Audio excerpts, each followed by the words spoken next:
What's up traders, welcome back to Hong Kong. Once again, my favorite place in the world.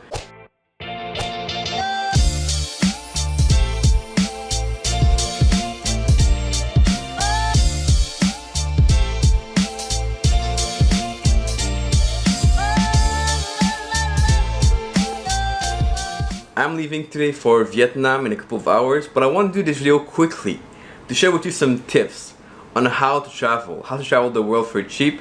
I've been traveling for now 2 years and I wouldn't do it any other way, especially if you are trading and making your own income.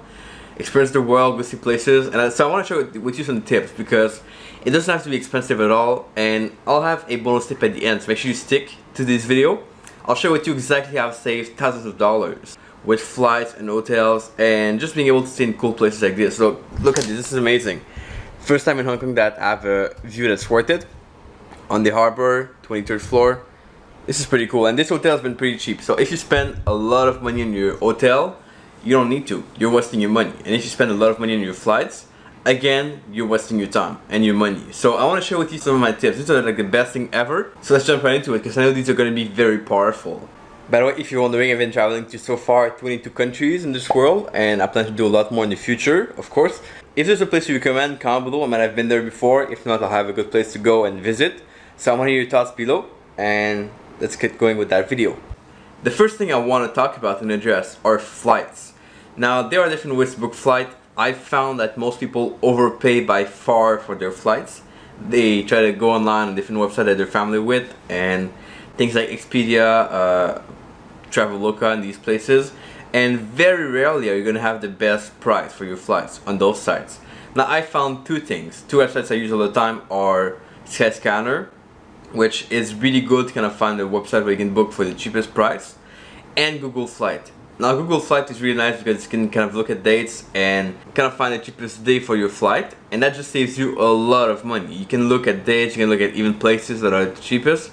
So if you don't know where to fly, you just want to fly to some place you like, then look at like the flight from one place to anywhere in the world, and you can see all the prices on the map, which is really cool. So I really like that, and that's usually the best way to find cheap flights. Now the only thing you gotta think about is the fact that flight prices change based on the days you book. So you might book your flight to fly out on a Tuesday, it's gonna be cheaper than the weekend.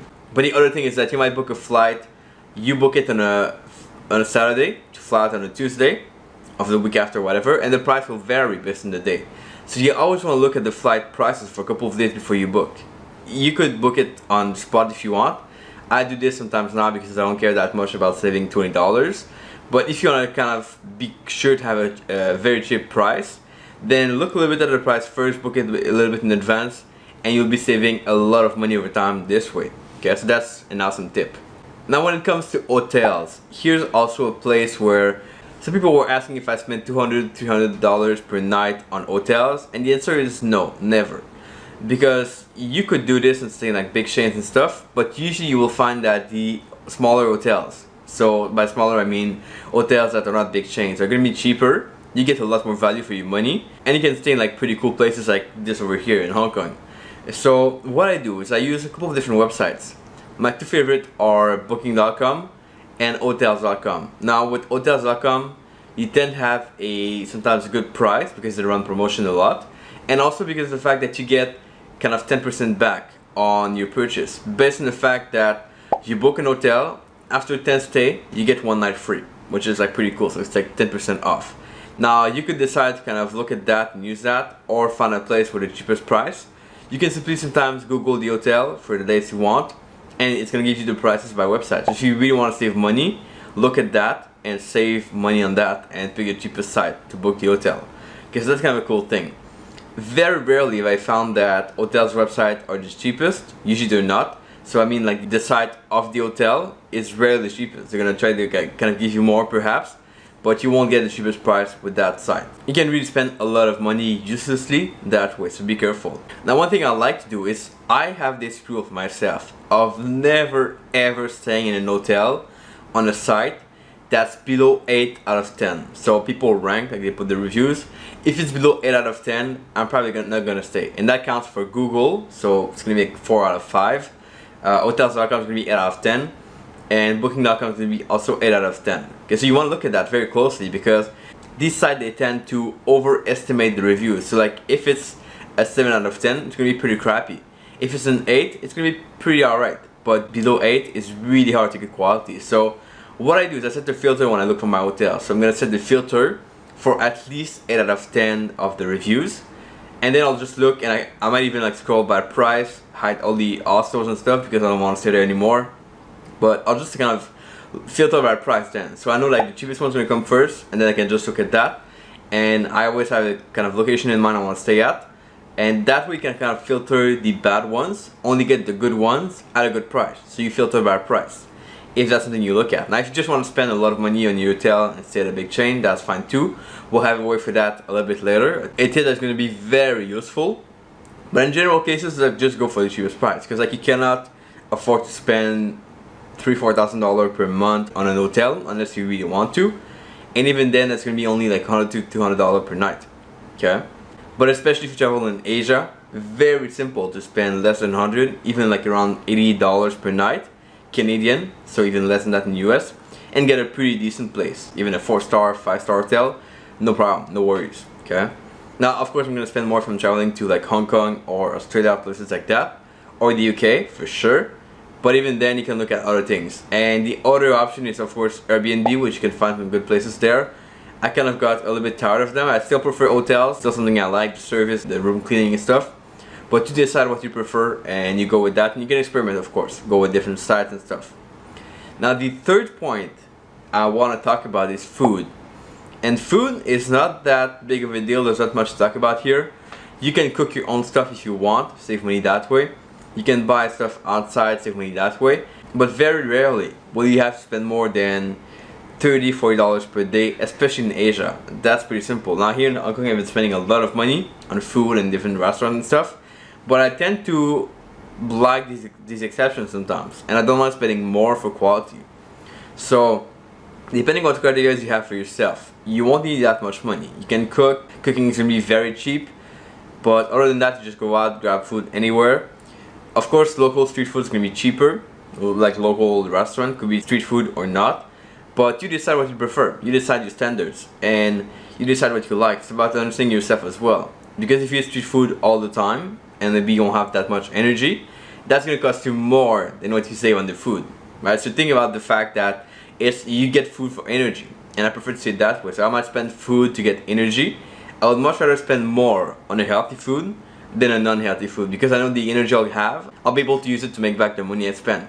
So that's kind of what I think now, and I didn't think that way before at all. So I started to travel and kind of go to eating street food all the time, like cheap stuff all the time, and that would be fine at first, but you get to a point where you kind of want to change that and not just spend money on food that's going to be cheap, and instead look for quality on food. Okay, so that's something you have to think about for yourself. Just one thing is, please don't fall for the kind of touristy restaurant where like they overcharge you for everything.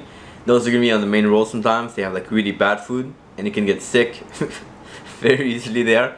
But so please don't fall for those. Those are going to be the bad ones you want to avoid.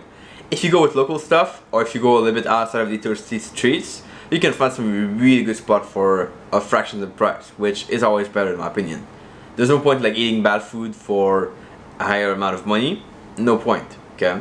And these are places you can recognize very easily, like places like the 5th Avenue in Playa del Carmen, which is very touristy. You just go like one street next and you'll find like really good restaurant for cheaper. So that's something to think about. These are going to be places like the main Sukhumvit Street in Bangkok, and that's a pretty bad place for food. Just go a little bit outside on the streets, like on the side, you're gonna find some really cheap food.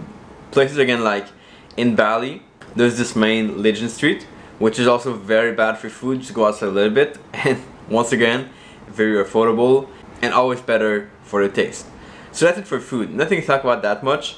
So now we'll talk about transport, and this is something where I got in so much trouble with taxi drivers in the past and transport and getting lost and getting to the right place at the right time, that I kind of decided to give up, first of all, taxi, but give up the kind of lack of direction, which means I'm usually now always going to get the SIM card when I travel, except for some countries where it's easy to get Wi-Fi. But I just want to go with the SIM card now and just kind of have this on my cell phone, being able to go anywhere. And of course for this you need to have your phone unlocked, but that's not a problem for most people. However, if you want to not spend too much money on your SIM card, not spend like money uselessly, then don't buy your SIM card at the airport, because that's going to be a lot more expensive and you get no better values. It's just like a tourist trap that they have at the airports. They sell you a SIM card and you can go there and get the SIM card, but there's no point. So I prefer to always like find a way to get to the airport to my place, which is easy to find. You probably always have Wi-Fi anyway at the airport to get a Uber or Grab or a taxi. That's not going to be too expensive. And then from there you can ask your hotel staff for the place to buy a SIM card. They're going to tell you you're going to save a lot of money this way. And that's been really helpful for me. There's no point in like trying to save that, because the time you spend and you waste trying to find Wi-Fi to get to Uber or taxi for somewhere is time completely wasted. And it's much better to be efficient, get less worry, and just kind of feel more peaceful overall, which you do by getting a SIM card and not worrying about anything else after. Okay, so that's it for transport. Try to get used as well to the local transportation, so like the bus, the subway and stuff is going to be better in general, because you avoid the traffic, you see the city better, and you can just like get to a place faster in general, okay, in most places. Transport is really cheap outside of the US and big countries. So you go to Asia and it's gonna be always cheap, even in Hong Kong. So that's awesome. Now the last point I want to make, this is a kind of a bonus tip, and I've saved, as I said in the beginning, thousands of dollars with that, been able to stay in like pretty cool hotels and get free flights, and that is by using credit cards wisely. Now there are a lot of credit cards, and I just started doing this maybe last year. So before I used to pay for everything myself, I realize now and I learned that there are credit cards that work with points and you can save a lot of money this way. So a lot of credit cards you sign up for in Canada or the US or some other countries give you a bonus of points. So you start to open the account. If you are approved, you can spend a minimum requirement and they will give you points. Now these points you redeem for flights, for hotels, and they can pay very quickly for like a return flight to anywhere you want to go, or an hotel for a couple of nights. And I've been starting to use that for the past year. So I've spent money for hotels in Mexico, in Asia, flights in Australia as well that I didn't want to pay. I had enough points to pay for them, and that's going to save you a lot of money without spending more. Now the point with these credit cards is that you don't want to spend more just to get the point, or you don't want to kind of spend more just to kind of have the chance to pay for your flight. You want to spend what you spend now, which I spend kind of a lot in the business on my travel anyway by booking hotels, and this is something I can use to accumulate points, and these points overall will pay for travel, will pay for flights, will pay for anything else. So that's a cool trick. So I have, for example, this credit card with SPG, which now became Marriott Bonvoy, which is a program by Marriott, as you guessed it. You get 50,000 points from the start. Now that's something you can redeem for between 2 and 5 nights in an hotel, I believe. So you can use them. For myself, I accumulate them to kind of stay at bigger hotels and nicer hotels in the future. But if you want to spend, you can like save easily from the start just by opening the account, spending the minimum requirement, which might be like $3,000 in 3 months, so $1,000 per month. You can earn roughly around $500 to $600 just for that. Okay, and that's pretty awesome. So pretty good to have. I have a couple of cards. I think I might try to leave some links below, and you guys are going to be having a referral links. If you sign up, you get more points for these cards. I am not sure how this is going to be available worldwide because I have my cards in Canada. So if you're in Canada, you're pretty lucky. You can use those links and get some pretty big bonuses for these cards when you sign up and you're approved. But if not, you can just go on the site and change for your country and get the card for your country. If you're in the US, you can have bigger bonuses sometimes because that's how it works. But in general, you can just get these cards, start to save some points, and you'll be amazed by how fast you can accumulate the bonuses on these credit cards. And for me, that's just been awesome without doing anything more. It's just like spending what I spend anyway, using these cards when I can use them. So I tend to favor American Express because they give a lot of points and they're easy to get approved for. And that means that they won't be used anywhere in the world. Sometimes some countries don't accept American Express, sometimes some stores don't accept them. But in general, especially if you spend online on hotels.com, booking.com, you can almost always use your American Express card, and that means you will save a lot of money, accumulate a lot of points, and just you can redeem them after for anything. So that's pretty awesome. I have a gold card from them. I have a SPG card, the Marriott card, Marriott Bonvoy card now, as well as a Cobalt card, which is the first card I got, which is like a very cheap thing to have. So overall, that's pretty awesome. Now the other thing you have to think about is the fact that you are going to pay some membership fee for these cards at first, but this is money you will gain back of course the first year if you get a bonus. So if you get 50,000 points on your first year and you have to spend like $150 for that, it's worth it. It's like 500 you get back for 150 you spend. So useful in that case. And I'll just put some links below, you guys can check this out to get a better bonus. And that's it guys, those are my 5 tips for flights, hotel, food, transport, and using credit card. Hope that was useful. Comment below what you thought of this video. As always, I want to hear your thoughts down below for sure. Here are a few comments in the past video. Appreciate you guys always for leaving your comments down below in the comment section. So catch you back in Vietnam, in Da Nang tomorrow. Ciao.